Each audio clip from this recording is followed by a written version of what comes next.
hinihikayat din po namin kayo na sana makinig po tayo sa ating gobyerno. Sumunod muna tayo sa gobyerno dahil yun yung pinakamainam na paraan para hindi na lumagana pa yung virus. Let's all stay at home. Spend time with our loved ones, with our families. At higit po sa lahat, make sure to pray for everyone, pray for everything that is going on right now, especially our frontliners po who are sacrificing their lives to take care of everything. Higit sa lahat, patuloy tayong lumapit, magtiwala at manalangin sa ating Panginoong Diyos. At lagi tayong manalangin dahil yung po ang may pinaka-mainam na solusyon sa lahat po ng mga problema natin. God bless you and your family. Please stay strong and keep our faith. Tuloy po ang laban.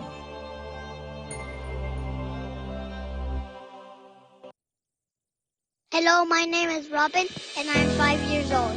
My mom and dad said many people are getting sick. That is why we have to stay at home. That is why I cannot go to school. I cannot play outside, and I cannot even visit my friends.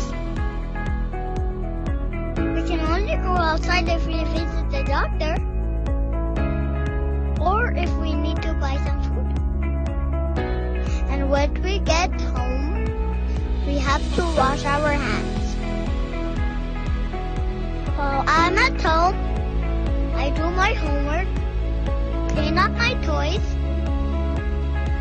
help cooking our food, and help my parents with their work. Please stay home so we can all play together again. Bye!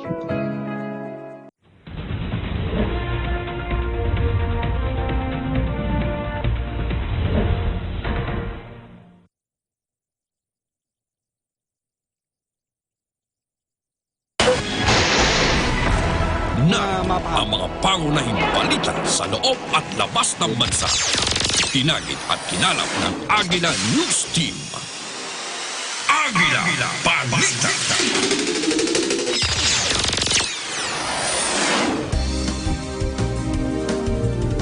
Magandang umaga, ngayon ay Martes, Mayo 12, 2020, sa ulo ng mga balita.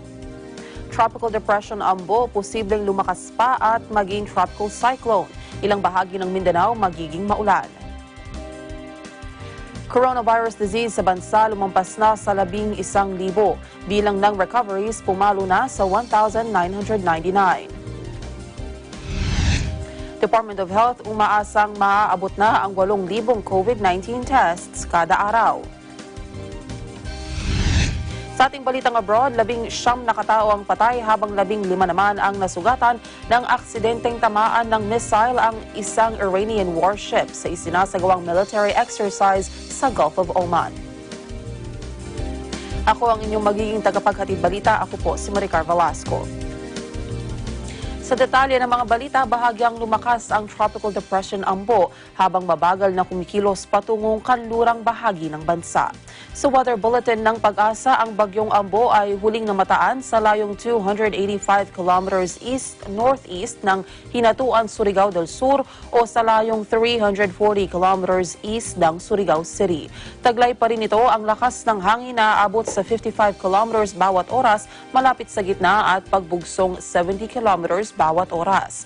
Dahil dito, pinapayuhan ang mga residente sa naturang lugar na laging mag-monitor sa mga updates kaugnay ng local rainfall, thunderstorm advisories at heavy rainfall warnings mula sa Pag-asa Regional Services Division. Magiging maalo naman ang karagatan sa bahagi ng eastern seaboards ng Eastern Visayas, Caraga, Davao Oriental at Davao Occidental. Para sa pinakahuling update sa bagyong Ambo mula sa Pag-asa Forecasting Center, nasa ating linya ngayon si Lori de la Cruz. Lori? Magandang umaga at sa mga kababayan natin. Si Bagyong Ambo ay huling namadaan sa layong 340 kilometers silangan ng Surigao City, Surigao del Norte at maaari po itong lumapit pa sa ating kalupaan sa mga susunod na araw. Bukas po ay nasa silang bahagi ito ng Kabisayaan habang by Thursday evening posibleng maglandfall ito sa Bicol region. Kaya't inaasahan natin, pinagpe-prepare pa na po natin ang ating mga kababayan doon, especially yung Southern Luzon part dahil ito po ang inaasahan nating mga lugar na tatahakin nitong bagyo. Kabilang na dyan ang posibilidad na maapektuhan din ang Metro Manila nitong si Bagyong Ambo. At sa ngayon, maula pa rin na may mga pagulan ng Mindanao landmass dahil sa trafo extension nitong si Bagyong Ambo habang sa natitirang bahagi ng ating bansa, generally good weather naman. Yan ang latest mula sa Pag-asa. Ito po si Lori de la Cruz. Salamat, Lori. Sa ibang balita, lumampas na sa 11,000 ang coronavirus disease 2019 cases sa bansa. Ayon sa Department of Health, may karagdagang 292 COVID-19 cases kahapon, kaya umabot na sa 11,086 ang kabuang COVID-19 cases sa bansa. Sa 272 bagong kaso, 56% o 162 ang cases mula sa National Capital Region. 25% o 74 cases naman ang mula sa Region 7 at 19% o 56 cases ang mula naman sa iba't ibang lugar. 75 naman ang bagong bilang ng recoveries na umaabot na ngayon sa kabuang 1,999. Samantala, 7 naman ang nadagdag sa bilang ng mga nasawi na ngayon ay may kabuang 726. Umakyat na sa 26 ang government-certified laboratories at facilities na maaaring magsagawa ng COVID-19 tests. Ang pinakahuling nadagdag ay ang state-of-the-art Asian Development Bank-funded Molecular and Diagnostic Pathology Laboratory na matatagpuan sa Jose Bilingad Memorial General Hospital sa San Fernando, Pampanga na pinasinayaan noong Sabado, May 9, 2020. Ang JBLMGH ay recipient ng $2.5 million grant mula sa ADB para magtatag ng Pandemic Subnational Reference Laboratory na magpapalakas pa sa testing capacity ng bansa. Ayon sa Department of Health, mayroon itong kakayahang magproseso ng 3,000 tests kada araw. Sa Metro Manila, mayroon ng 17 certified laboratories para sa COVID-19 testing. Ito ay ang mga sumusunod: Chinese General Hospital, Detoxicare Molecular Diagnostics Laboratory, Lung Center of the Philippines, Makati Medical Center, Marikina City Health Office, Philippine Genome Center in UP Diliman, Philippine National Red Cross in Mandaluyong, PRC Logistics and Multipurpose Center, Research Institute for Tropical Medicine, San Lazaro Hospital, Singapore Diagnostics Incorporated, St. Luke's Medical Center in BGC, St. Luke's Medical Center sa Quezon City, the Medical City in Ortigas, UP National Institute of Health, UP Philippine General Hospital, MRL, and V. Luna Hospital.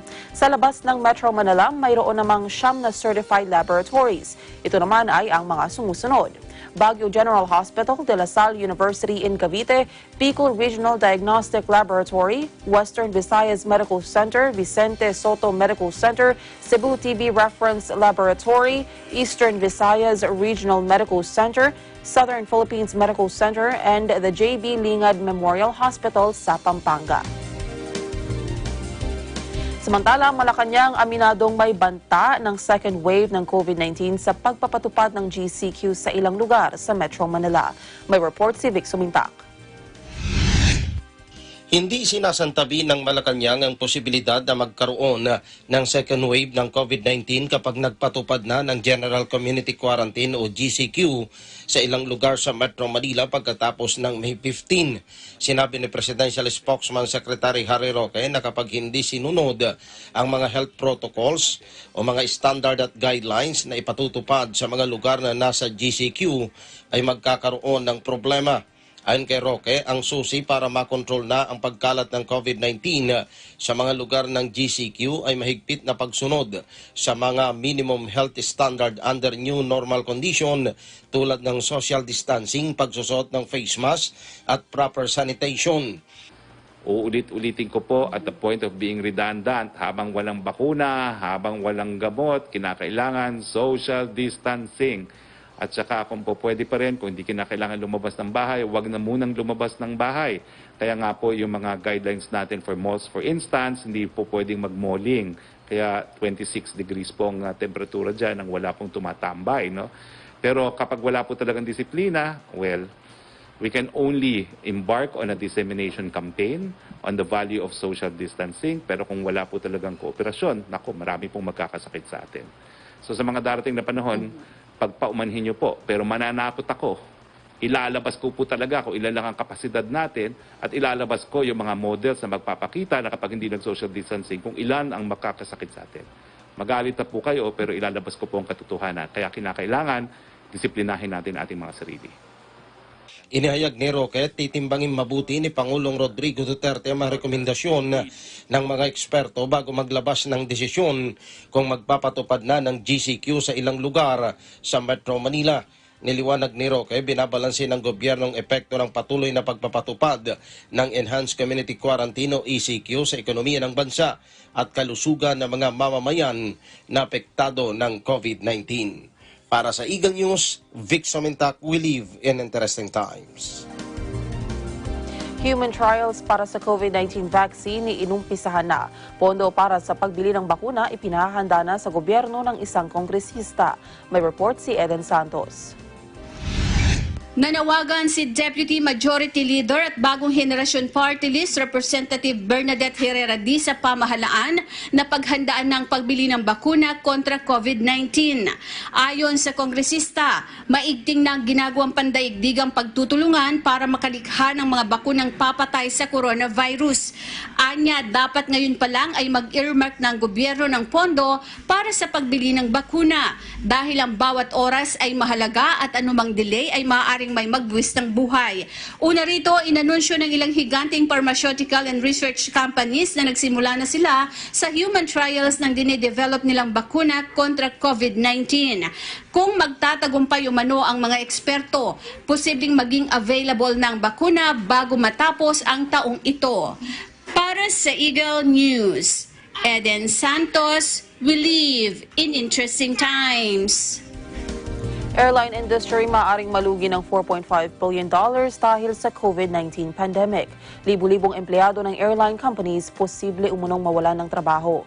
May report si Mayan Corvera. Posibleng umabot pa sa $4.9 billion o 250 billion pesos ang maaring malugi sa airline industry dahil sa COVID pandemic sa buong mundo. Sa pagdinig ng Senate Committee on Public Services, nagpasaklolo ng Air Carrier Association of the Philippines dahil sa pinangangambahang pagkawala ng trabaho na aabot sa 25 hanggang 50,000 katao. Miyembro ng AKAP ang Cebu Pacific, Philippine Airlines at AirAsia Philippines. Ayon kay AKAP Vice Chairman Roberto Lim, patuloy pang lumulobo ang lugi dahil hanggang ngayon ay suspendido ang domestic flights habang limitado naman ang biyahe ng mga international flights. Kalagitnaan ng Marso nang ipag-utos ang pag-ban muna sa mga domestic flights dahil sa ipinatutupad na enhanced community quarantine. Very much. There is talk of a stimulus package, General Manager. With regard to airline industry, I read your paper submitted to the committee, and it would be, and based on the document submitted, it would appear that the losses for the year for airline industries would be as much as 200 billion. Is that correct? Numbers now that they've garnered. Now, the loss obviously will accelerate because the period April onwards, well, until today, there is absolutely no revenue generated by the local carriers. And any extension of the ECQ, of course, will further increase the losses. And if we are to move to a scenario where the restrictions are going to be relaxed, we feel there are still other challenges because the LGUs do their own risk assessment. Kung babalik naman daw sa normal ang kanilang operasyon, malulugi rin kung magpapatupad ng social distancing o magkakalayo ang upuan ng mga pasahero. Wala pa raw silang ginagawang mass layoff pero kakailanganin nilang ayuda ng gobyerno para masustain ang trabaho sa aviation. Mangailangan anya sila ng tinatayang 1.3 billion pesos para sa wage subsidy, 6.8 billion para sa working capital at 500 million para sa navigational charges, landing at take-off fee kasama na ang iba pang operational expenses. The end of the year, how much are you talking about? Well, in terms of employees, if you just add the regular employees, that's about 25,000. But if you add the associated entities that support the airline industry, Yes. and including the travel, and the hotel, because they are all interlinked industries to aviation, considering that the movement of people in an archipelagic country like ours is dependent on air. It is estimated by IATA that there will be about 500,000 jobs that are at stake. Inatasan na ng Senado ang AKAP na magsumite na ng dokumento para pag-aralan kung maaari itong maisama sa pagbalangkas ng panukalang Bayanihan Law 2. Para sa Eagle News, Mayan Corbera will live in interesting times. Susunod, DOTR ibabalik ang public transport sa NCR kapag nagsimula ng GCQ. Ang detalye na yan sa pagbabalik ng Agila Balita sa umaga. Agila Balita.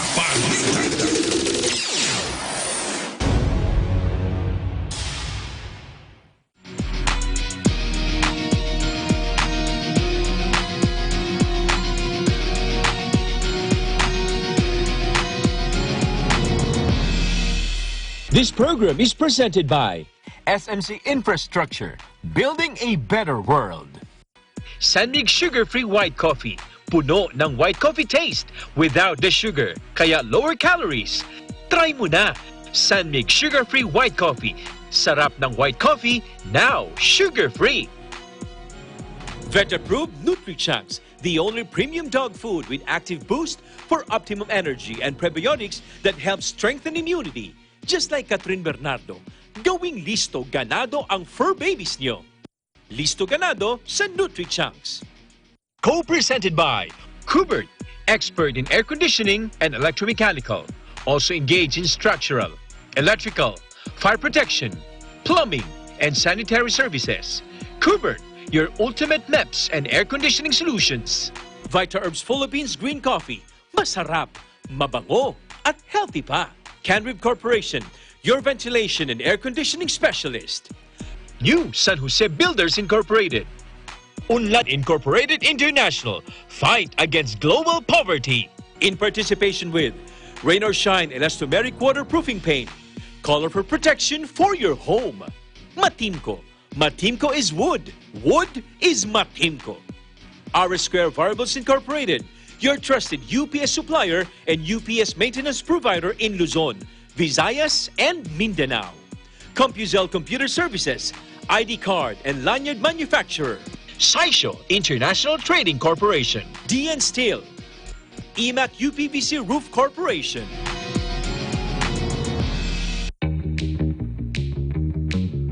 Hey, Gretchen Ho here, and I'm a white coffee lover. Creamy kasi, and very yummy. Pero mas masarap kung hindi nakaka-guilty.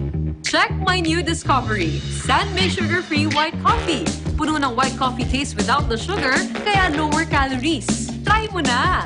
Sanmig Sugar-Free White Coffee. Sarap ng white coffee, now sugar-free.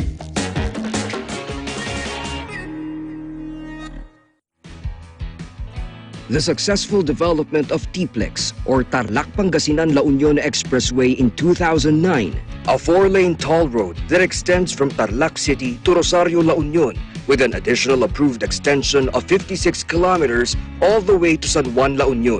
This is expected to reduce travel time to Baguio and other provinces in northern Luzon.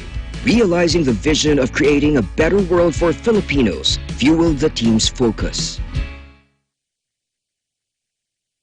Listo at ganado ang baby ko sa vet-approved Nutri-Chunks with active boost and prebiotics na pampalisto. Made with real meat, with essential nutrients to help them grow healthy and happy. Listo, ganado sa Nutri-Chunks. Ikaw lang ang star ng buhay ko. Para sa akin, perfect ka. Ibang klase ang sarap ng corned beef mo. Ang cheesy ng corned beef mo. Pag Star Chunky Cheese Corned Beef, sarap ng corned beef, inangat pa ng real cheese cubes. Kaya perfect ang sarap. Star Chunky Cheese Corned Beef.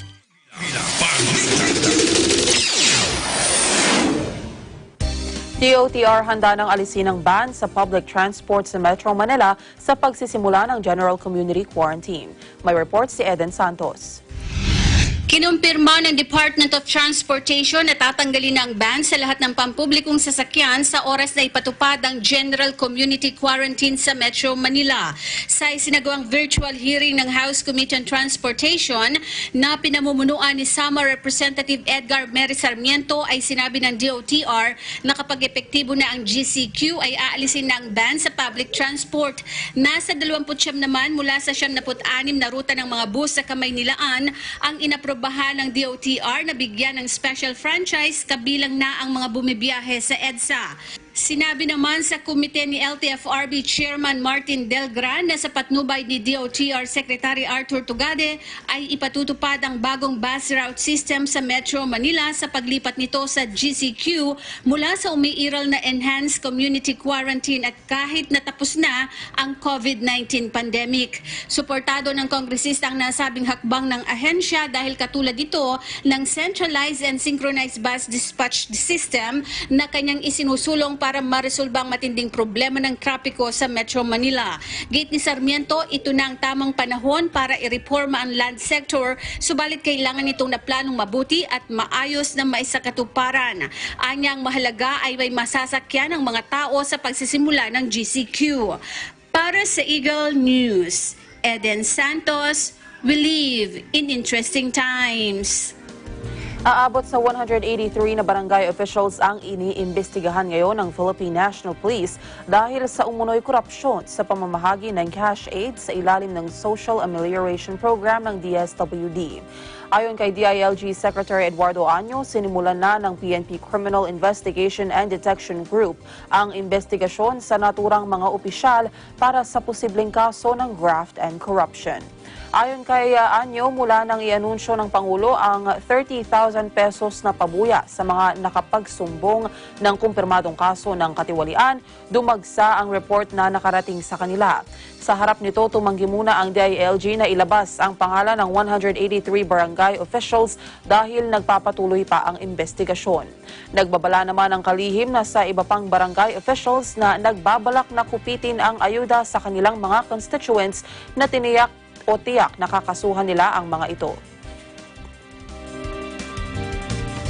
Nasa 500 tricycle drivers sa Maynila ang inaasahang mabibigyan ng trabaho sa nabuong partnership ng pamahalaang lungsod ng Maynila at ng isang mobile food delivery marketplace. May report si Madeline Moratilio. Dahil sa umiiral na enhanced community quarantine dulot ng COVID-19, maraming kababayan natin ang naapektuhan o di kaya naman ay nawala ng kabuhayan. Kabilang sa mga ito ang mga tricycle driver na umaasa lang sa kita sa pamamasada araw-araw. Pero dahil may ECQ, bawal bumiyahe ang mga nasa linya ng pampublikong transportasyon. Pero sa Maynila, inaasahang magkakaroon na ng pwedeng mapagkakitaan ang mga tricycle driver. Ito'y matapos pumasok sa isang kasunduan ang lokal na pamahalaan ng Maynila at isang mobile food delivery marketplace para sa tinawag na Panda Toda Manila Project. There is so much opportunity in Manila. We have about 60,000 businesses in the city. Just for the sake of conversation, if we have 10,000, 20,000 restaurants who cannot operate perfectly under ECQ and GCQ, can utilize this opportunity for them to earn better as business in the food industry. At the same time, for our people to have some level of income, and to top it all, to sum it all, we can continue to practice the new norms. Sa ilalim ng proyekto, target mabigyan ng mapagkakakitaan ang may 500 tricycle driver sa lungsod sa pamamagitan ng pagkuha sa kanila bilang partner sa delivery ng mga pagkain sa Maynila. Nagpasalamat naman ang alkalde sa oportunidad na mabigyan ng kabuhayan ang mga apektadong driver sa lungsod. Malaking advantage din anya ang pagiging tricycle driver ng mga ito pagkat kabisado nila ang mga lugar sa lungsod kaya hindi sila mahihirapan sa pagda-deliver sa kanilang mga customer. Ang Public Employment Service Office at Manila Traffic and Parking Bureau naman ang magtutulong sa pagsala ng mga driver na magkakasali sa proyekto. Kabilang sa requirements ay dapat na 18 pataas ang edad, mayroong Android phone, mayroong sariling motorsiklo na magagamit sa delivery, hindi expired ang lisensya at ang tanging pinagkukunan ng kabuhayan ay ang pamamasada ng tricycle. Para sa Eagle News, Madeline Villar Moratilio, we live in interesting times. labas ng bansa. Balitang Abroad.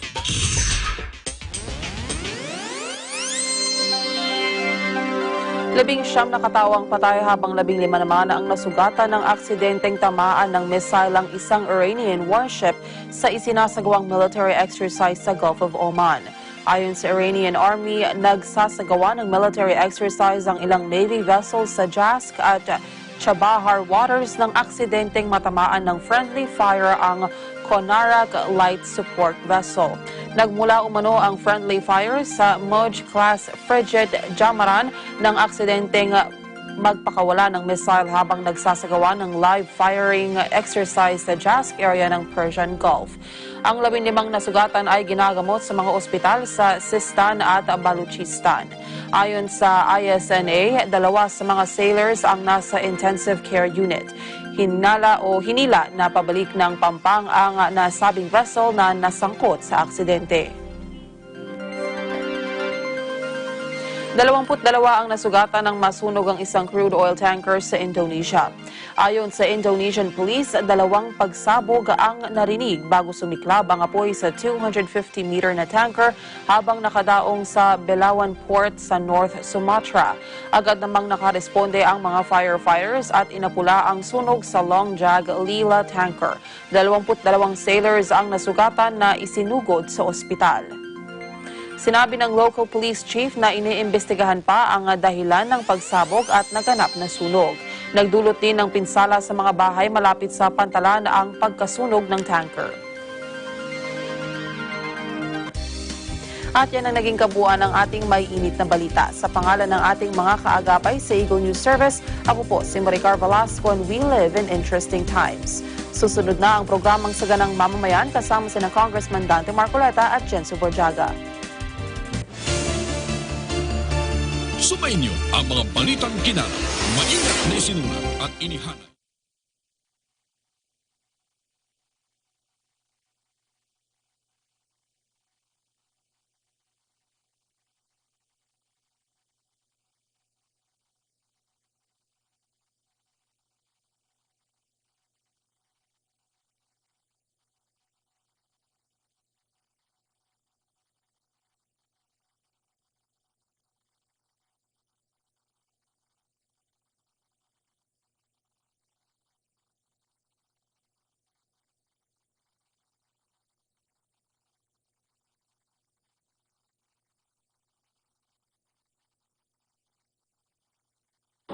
This chart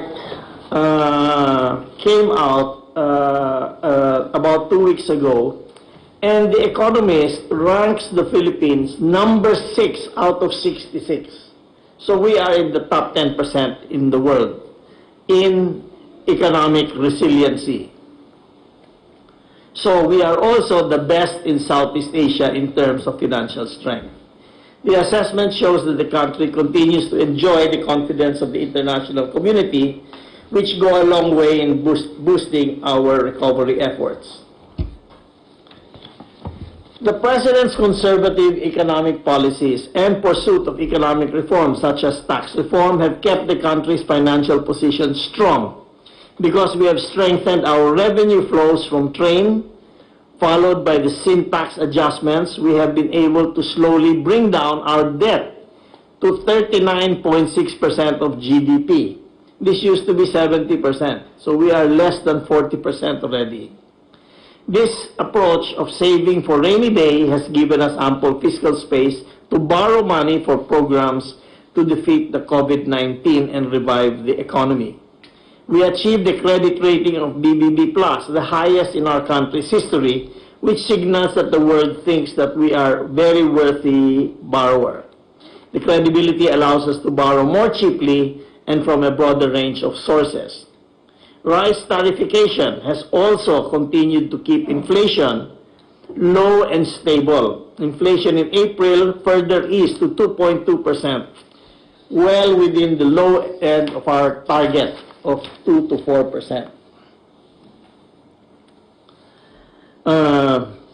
We have to do many things in order to revive the economy, and I would like to propose the following priorities. Number one, after we are confident that that we are in control of the death rate and infection, we should restart and accelerate the build program, subject to compliance of minimum health standards. The infrastructure remains to be the best driver of economic growth because it has the best multiplier effects in terms of employment and shared prosperity. We should also hire contact tracers in mass to boost our efforts to stop transmission and defeat COVID-19 while providing jobs.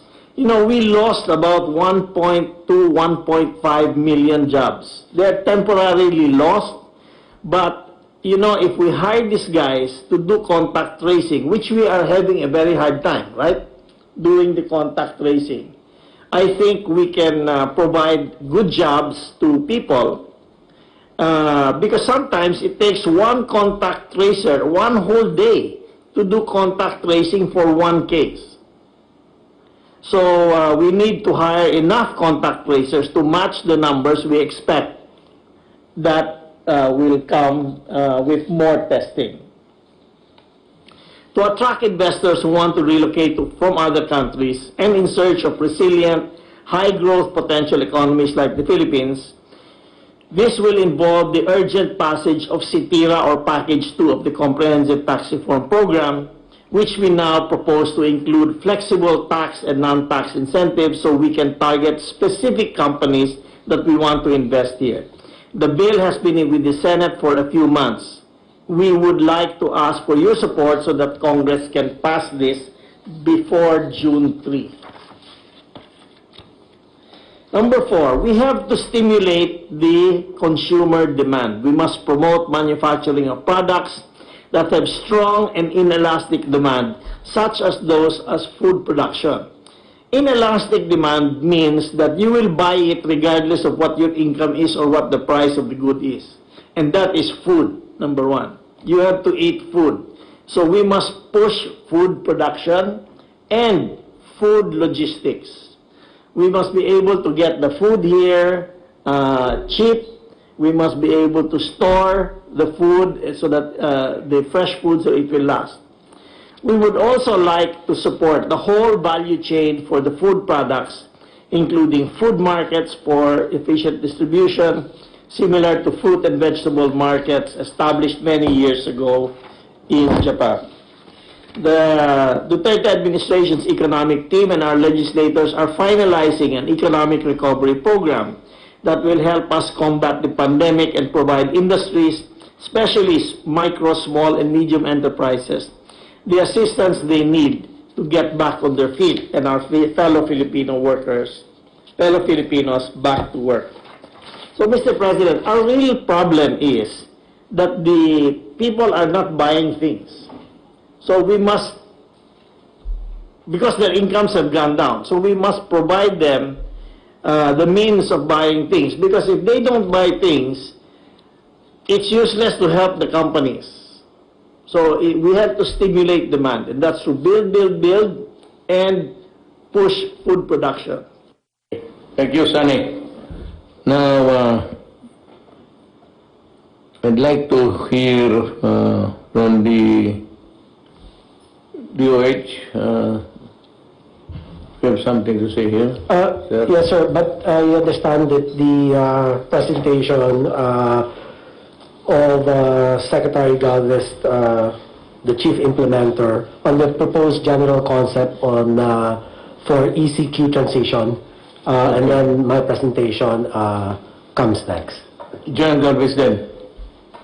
Sir, Mr. President, allow me to present our proposed general concept for the enhanced community quarantine transition. Next slide, please. The purpose of this presentation is to seek approval on the general operational concept for ECQ transition. In the absence of a vaccine, all what we can do is prevent and contain it and mitigate its impact. The government, however, cannot endure the ECQ for extended period of time as its resources are very limited. Hence, it has to balance between health and economy. As a backgrounder, some precautionary measures have been given by the World Health Organization with the recommendation on easing of quarantine restriction. According to WHO, any plans to ease quarantine restriction should be carried out gradually and in a phased manner, parang yung Mr. President na hinay-hinay lang po, to prevent resurgence of infection, and that a strong and resilient health system should be in place, like testing and tracing. Otherwise, this will likely prelude to resurgence of the disease. Also considered in the proposal is the World Health Organization interim protocol on rapid operations to contain the initial emergence of pandemic influenza, specifically the zoning concept that can be effectively applied at the LGU barangay level. As shown also is our updated National Action Plan operational framework to prevent and contain the COVID-19 virus. Our plan is COVID carrier-centric, meaning to contain the virus, we have to focus our intervention on the carriers. Our revised operational framework added the prevention prior to the detection phase and the adoption of the end-to-end T3 management system for COVID-19 carriers, which mean test, trace, and treat. With the prevailing situation, the following were the key consideration. Next slide, please. In coming up with the general operational concept for ECQ transition. Number one, how the concept can work within the bounds of the current IATF guidelines.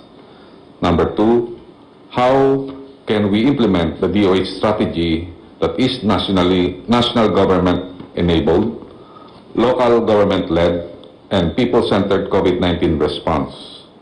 Number three, how can we protect the economic corridors and zones? Number four, how can we protect and sustain the gains of the current ECQ that we imposed since March 16. Also, aside from the doubling time as consideration in determining what areas to be placed on ECQ, we also include the granular data of incidence rate and attack rate by barangay, municipality, and city. We have also considered how can the government better address the influx of the returning overseas Filipinos and the transport of locally stranded individuals. For the information of the President, sir, we have more or less more than 20,000 OFWs stranded in Metro Manila. And they are also continuously coming for this month, more or less 42,000. And lastly, how can the government apply the economy of force on areas that have no record of COVID cases and relocate forces and resources with massive concentration on the critical areas that direly needs government action. Sir, one question. Itong opening limited movement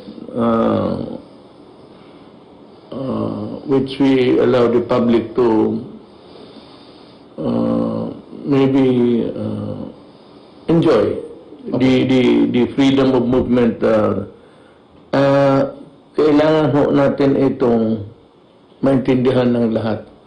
Have we communicated to the common man itself na ito yung mga tao, ito yung pwede, ito yung hindi?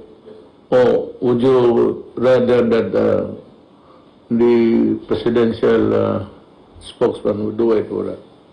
Siya na, isa-isahin na lang naman siguro ito. And para to make sure that everybody is heard, or at least he knows where he belongs to, dito sa category of not being allowed and allowed, have this published or sa PTV4. So ilagay lahat doon kung sino, then of course with your verbal narration, okay na. Mr. President, kompleto po ang DOH ng lahat po ng communications materials, lahat po ng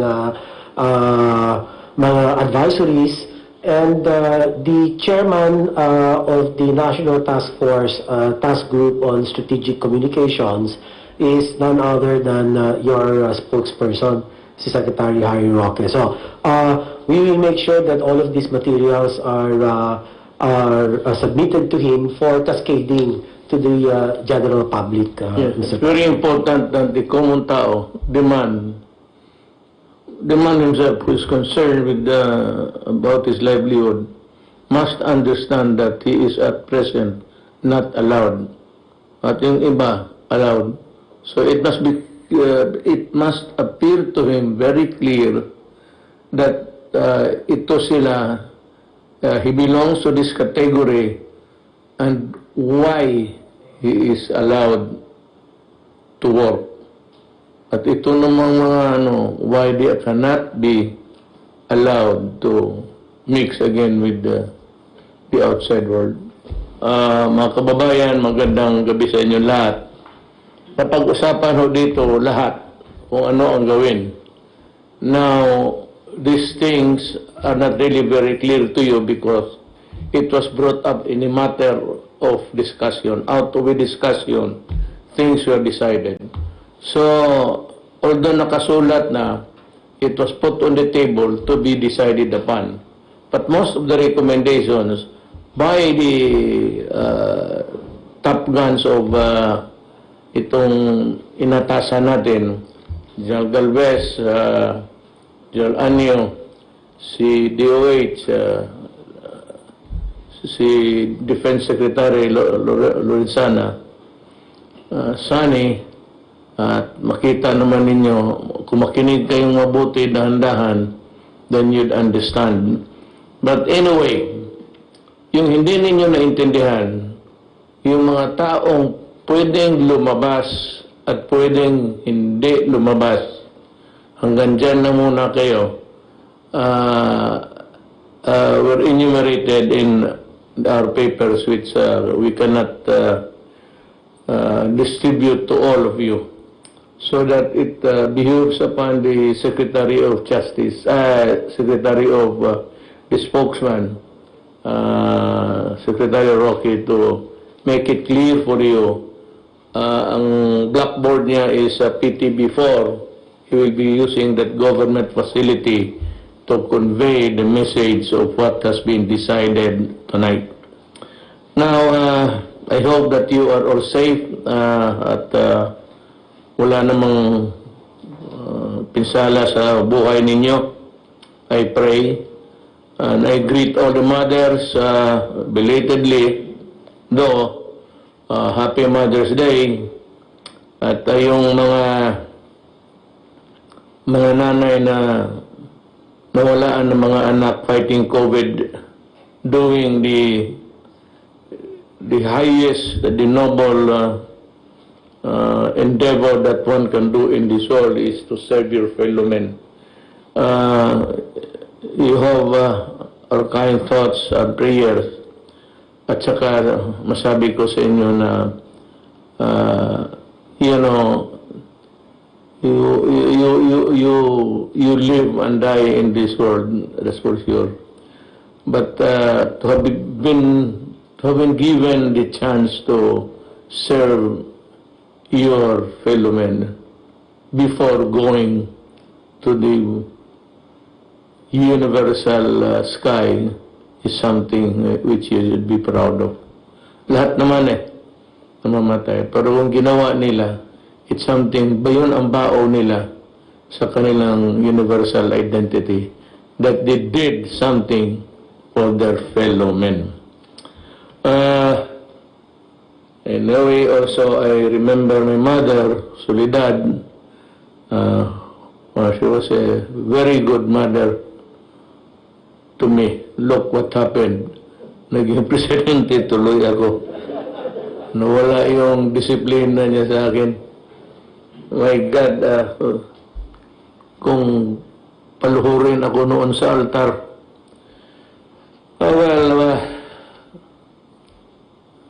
I want ko, he must be smiling or he must be in state of wonderment now, looking at the face of my father. Anong nagawa natin sa anak natin to gagong itong Rodrigo? Bakit? Well, anyway, God has maybe chosen me to work for the national government to help my fellow men. And that is why we are here. Ito lahat amin, trabaho ito para sa kapwa-tao namin. I assure you, there is no corruption allowed. Kung meron man makalusot. Kung makalusot kapag nahuli ka, sorry ka na lang. Ganon talaga dito. And I have fired several undersecretaries, assistant secretaries, because we value the privilege of working for our country and serving the people. It's an extreme rare privilege to be in government. Not all are given the chance to be here deciding what is good for your neighbor. Yung lockdown, they will explain to you thoroughly by Secretary Roque. At meron tayong mga tawag niyang new normal. Ganito ha, for those who would be allowed to go out and work, and for those na hindi pa talaga pwede, remember na itong the easing up of the restrictions, hindi yan sabihin na wala na ang COVID. Just because we allowed certain people, dandahan lang sa, para walang, hindi tayo madapa, dandahan lang. Because we cannot afford.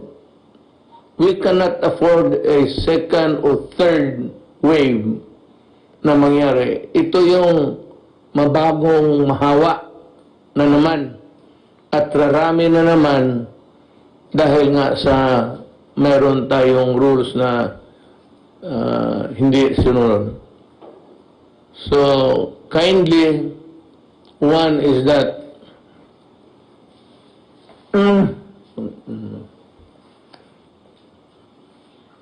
do not go out of your house without a mask. That is a must. Must comply. Tatapikin ka ng pulis. Hindi mo manulihin. Pero makakaya sabihin sa'yo, tumabi ka muna. Wala kang mask. Where's your mask? Kung wala kang mask, you're in danger na ipapasubo mo yung kaharap mo. Hindi ikaw. Kung gusto mo mamatay, okay lang. Pero yung kaharap mo, hindi pa niya panahon. Tapos mamatay lang just because you do not want to comply. Kaya ako nag-comply. Ngayon lang. Kasi then, the social distancing.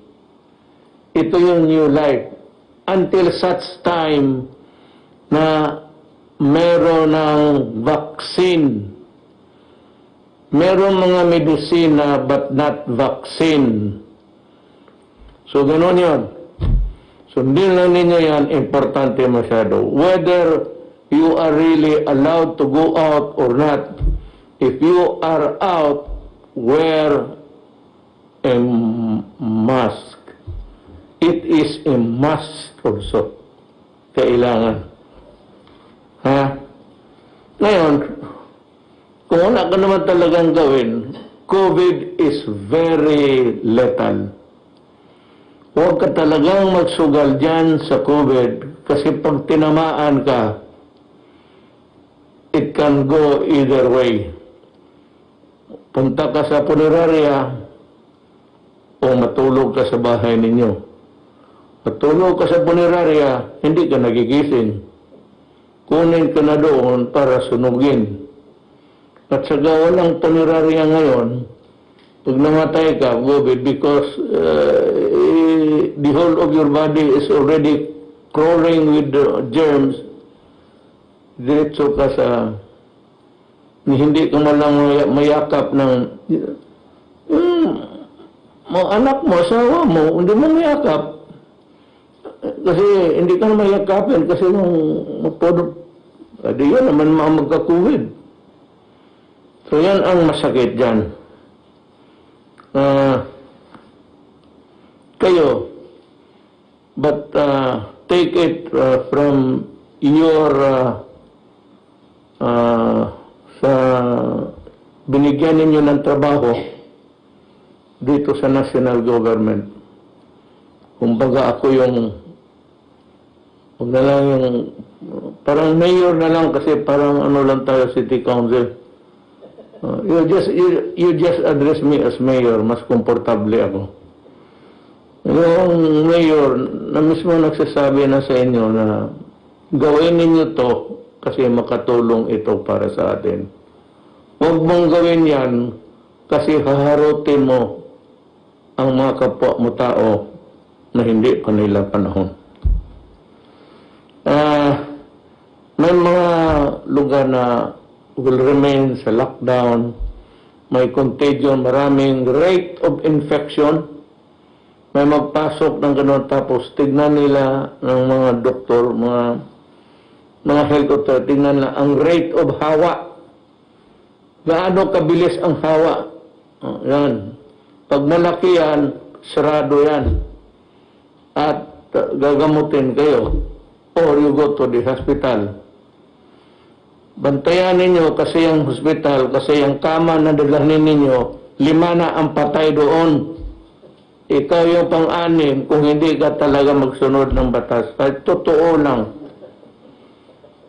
the injunctions given by government, nung anong masalita na wag, ito gawin mo, ito wag mong gawin. It is intended for your protection. But if you get COVID, dalhin ka sa ospital. Yung hospital, yung kama ibigay sa iyo, kalilinis lang kasi 1 hour before may namatay doon. Ikaw na naman ang papalit. So, pang-anim ka. Kung gusto mo yan, gano'n.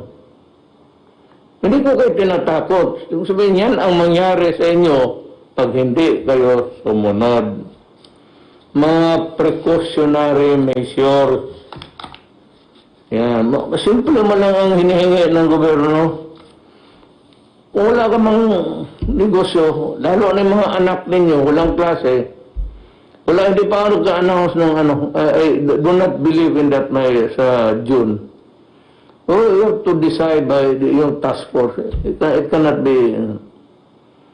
Wala pang klase. Kayong mga estudyante, makinig kayo. Kung sabihin ko sa inyo na hanggang Disyembre walang klase, anong gawin ninyo ngayon? Sige, talon, pati palakpak. Hanggang Disyembre, walang klase. Tapos sabihin naman ang mga tao, gago itong Duterte na ito, hindi niya kaya yung COVID.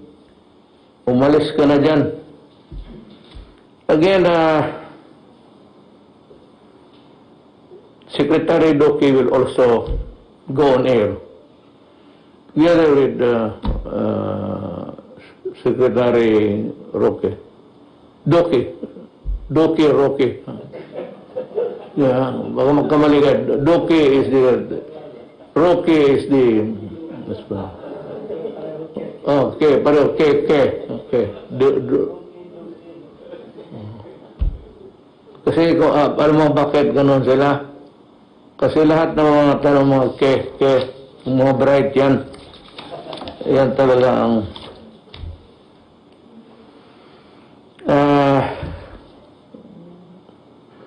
yung mga sa sunod na I had a nightmare, not only an experience in the distribution of this sap. Sabi ko na nga noon, nakinig naman kayo sa akin, takot ako na baka makurakot ito. Takot ako na makatingan ito. Kasi ayaw ko na naman basta ganon. Sabi ko, baka. Nangyari nga. Kita mo? Di ba sinabi ko sa inyo? Ngayon, para talaga walang, I will ask General Bautista to use solely ang kanilang full charge sa DSWD. Alam ko walang tao.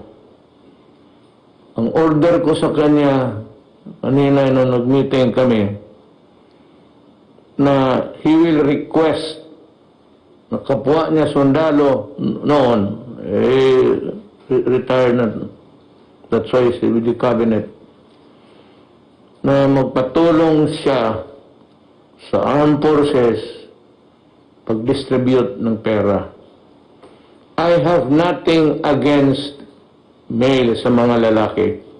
Wala akong, ang sinasabi ko lang mas matyaga itong mga babae, lalo na kung isipin nila na ito kailangan ng mga pamilya, mga bata, para pagkain. The empathy, yung ng puso ng babae ang gusto ko.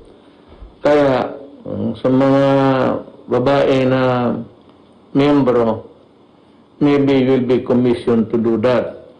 But I have also issued a caveat, a warning, na ayaw ko na ngayon na mamamatay pa na sundalo, babae o lalaki, na inambos ng mga NPA at kinuha yung pera o yung mga supply na pagkain, bigas, sardinas, kung ano pa, at yung baril, kasi yung baril mainit talaga yan sa either yung nakatago sa baywang mo o ang NPA, wala yung armas yan mga yan. Nagkaroon na ng armas yan, kapatay ng mga sundalo, kaya ganoon yung karami ang nakuha nila. Anyway, sabi ko, beginning, maybe, this coming days, you will see a more fighting spirit coming from the... Ako ang sabi ko talaga, magsabi ako ng totoo ha. Ang gusto ko, kasi pinapatay ang sundalo ko pati polis. Ang gusto ko, ang order ko, patayin ninyo. Patayin ninyo. Kasi kung hindi kayo patayin, papatayin talaga kayo. Lalo dala kayo ng armas, patay ka, sigurado. Kaya nakatalikod ka, nakaharap ka, nakaluhod ka. So, anong order mo? Anong order ko? Pinapatayin na sundalo ko, ilang beses na. May pinakawalaan ba nila? Patay. O di patayin mo. Basta yung ako, pag nakapatay kayo ng commander, o nakapagturo kayo saan natutulog yung commander, o makitulog yan sila o nakitulog. Sabihin lang ninyo sa akin at 2 million ako, basta yung top commander, 1 million yung mga ganun. I think 2 million. Yeah. Was it 2 million? Yes, sir. Putuan kung sino yung makaturo tapos doon sa Army o Police.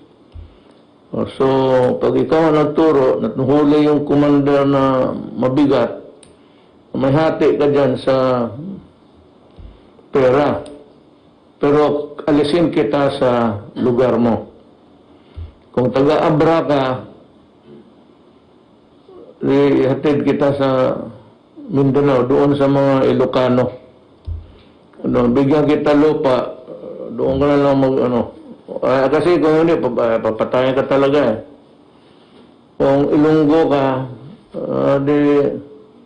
tega pa uli. Kasi Iloilo o Bacolod, So, way man na masakyan mo, way pa. Ulat lang. Pagka ganon, yung mga squealer, you will be given a new identity, kagaya ng Witness Protection Program.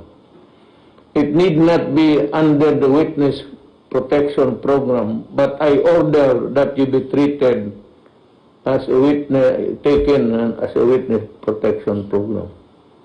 Sali kayo, may bagong identity ka. Yun, at may kung ano, sabihin mo doon sa mga pulis pati, o kasali man ako dito, sabi ni Mayor, ang akin dyan is 500, baong ko daw kasi i-relocate ko yung pamilya ko. I will give you lunch. Marami pang, itong mga putris na NPA na ito. Marami pang lupa. Hindi tayo magpatayan ng land reform. Sige ako land reform, bigyan na ako ng lupa. Maraming lupa pa, hindi na kailangan pa tayo magpatayan dyan sa land reform na yan. O basta matinong usapan. Sekreto lang si kanino ko ipasa.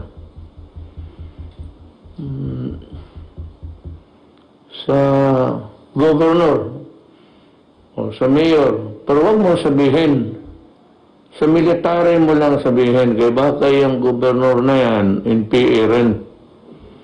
Yan ang mahirap. O yung mayor na yan, ang simpatiya sa NPA. Marami yan eh. Huwag na lang tayo magbulahan. The reason why they thrive until now is because there are some local officials that are actively supporting the Communist Party of the Philippines. Yan ang totoo yan. Pero mo lang na ano, pag napanalaman ko, di mga DILG yan, director, no? DILG yan, nasa kay General Anyo, o sa DSWD, kay General Bautista, o kay Secretary Roque, baski sino basta sa cabinet o sino taga-gobyerno, sabihin mo lang. Kung malaki mo, sabihin mo, malaki ito, sir. O di, dalhin nyo sa akin. Imbong. Ito magprangka ako ha, nung mayor ako. Kasi alam ito ng mga sundalo. Kaya yung mga sundalo noon nagdududa sa akin nung mayor ako. Ano ba ang laro ni Duterte? Kasi minsan may mga nahuli na taga COMID, Mindanao Commission. Yun ang number one parang pinaka-head doon sa nagdadala ng gira doon. Nahuli yung isang matanda na ano, pero old-timer. Sabi nila, Mayor, kumari lang. Ako, may trabaho ko, pag may nahuli sundalo, kinukuha ko rin sa bukid. Pupunta lang ako sa bukid. Diyan, hindi kami kilala yan. Si Delphin, noon. Pupunta lang ako po, nagpag-usap ako ng NPA. So, lahat na sundalo na nabihag, o mga government officials, ako kumukuha. Tapos, balance ko, kung ano ang importansya nito, sabi nung matanda na. Sabi ko kay Bongbong, kusapin mo, sabi ko, arborin ko na lang yan. Si Pisip ko, matanda na eh. Kaya ilang taon na ito, 67 yung wala na. In-hotel na ito sa kanila. Release mo. Pinarelease ko. Kaya ganun kami ang usapan namin mga NPA. Noon, kasi mayor lang ako. Pero ngayon ako na yung kapatas, mahirap yan. Hindi na maganda tingnan. Kung gawain ko pa yan ngayon, ang magbaril sa akin si General Galvez, ng hero ng Marawi. Alam ko yan. Kaya tama-tama. May mapatawad na nila kasi alam nila maglaro ka eh. Una-una buto yan eh. Kaya ako tinatanong ang mga kaibigan ko militar. Buto yan sabi ko. Walang pakialam dyan sa nila. Ngayon, ano na ako, naging kapatas na ako ng ating mahirap na yan. Kaya ako medyo galit na talaga kasi pumunta na ako. Tapos, so yan ang, meron pa ka pero not for, may maganda mga kwento ako sa buhay pero hindi ko pwedeng sabihin sa inyo. Maya na pag-retire. Pero noon malapit na talaga ako patayan ng military. Akala nila, magsabi na, nagbigay daw ako ng armas. Hindi talaga ako wala. Pero kay Bongbong, medisina, pagkain. Alam mo, may isang sikreto pa dito, sabihin ko sa inyo. Ito ginawa ko talaga. Yung si Parago, yung hero doon sa Mindanao, talagang nung namatay yun, nagbabaan 50,000 sa bukid, nakilibing. Ako, namatay sa enkwentro sa NPA. Sabi ng NPA, Mayor, si Parago namatay, saan namin dalhin? Buang punerarya. Tapos, sino magbayad? Sino bang magbayad? Sabi niya, wala mang iba, Mayor, ikaw man. So, ako ang nagbayad. Sino ba? Ikaw ba yun, sir? Pumunta tayo. Sabi ko, pakita natin sa NPA. Ikaw yun, no? Commander ka ba? Division commander ka? Sabi ko, pakita natin sa mga tao. Si Parago ang number 1. Pinaka-top sa buong Mindanao. Namatay. Pakita tayo na gusto talaga natin, ang gusto ko na, gusto ko talaga ipakita na gusto ko magipag-ariglo. Dala-dala ko sino?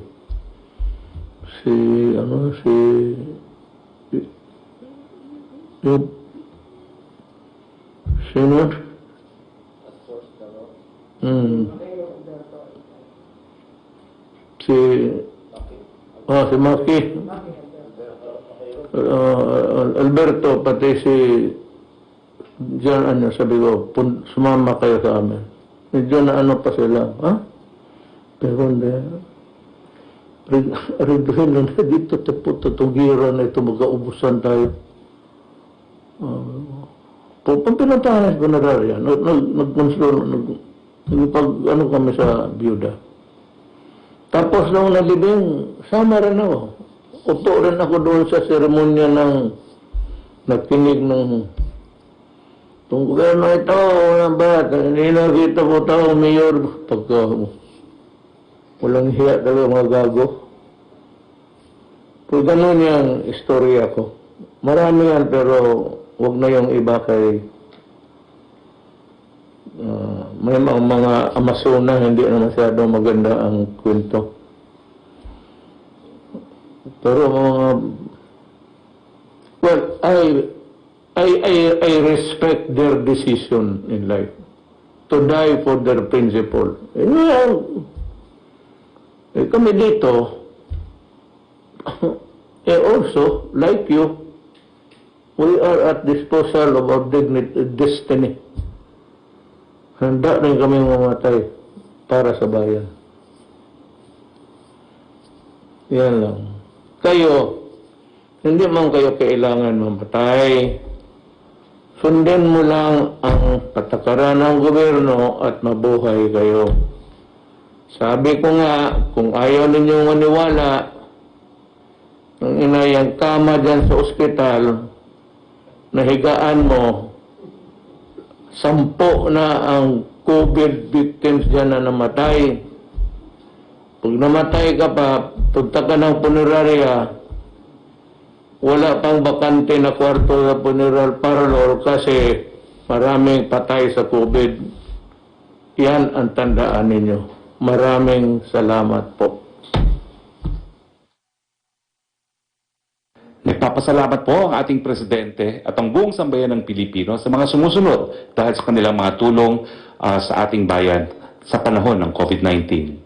Ang gobyerno po ng Australia, ang gobyerno ng France, ang gobyerno ng Japan, ang gobyerno ng United Arab Emirates, ang European Union, ang UN Humanitarian Country Team, ang UNICEF Philippines, ang UN Human Settlements Program, Manila Economic and Cultural Office, Philippine National Red Cross, Philippine Stock Exchange, Philippine Airlines, Cebu Pacific, AirAsia, Manila Water, Permanent Mission of the People's Republic of China to ASEAN, 911 SNRT, Guangxi Zhuang Autonomous Region, Shanghai Municipal Government, Haikou Municipal Government, Guangzhou Municipal People's Government, Jiangsu Wangpo Renewable Resources Corporation, 51 Talk, TikTok Limited, Liwayway China Company Limited, Philcham Shanghai, PGI Biotechnology Company Limited, Yunzan Industrial Company Limited, IMEX Pan Pacific Group, Filipino Community in Vietnam,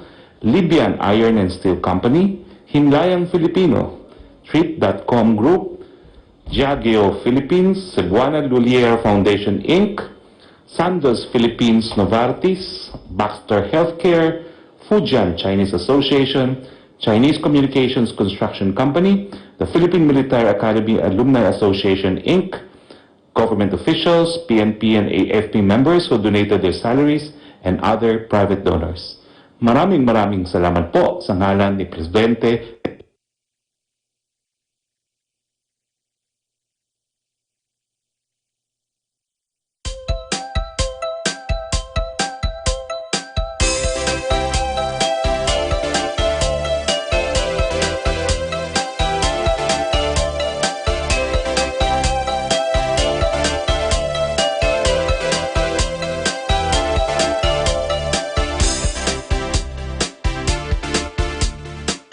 We are urging our viewers and listeners around the world to help raise COVID-19 relief from PPEs to relief goods.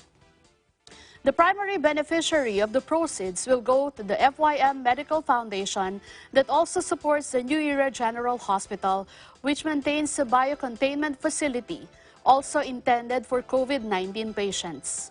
Here are the many ways to donate and be able to help health workers and frontliners through the FYM Medical Foundation.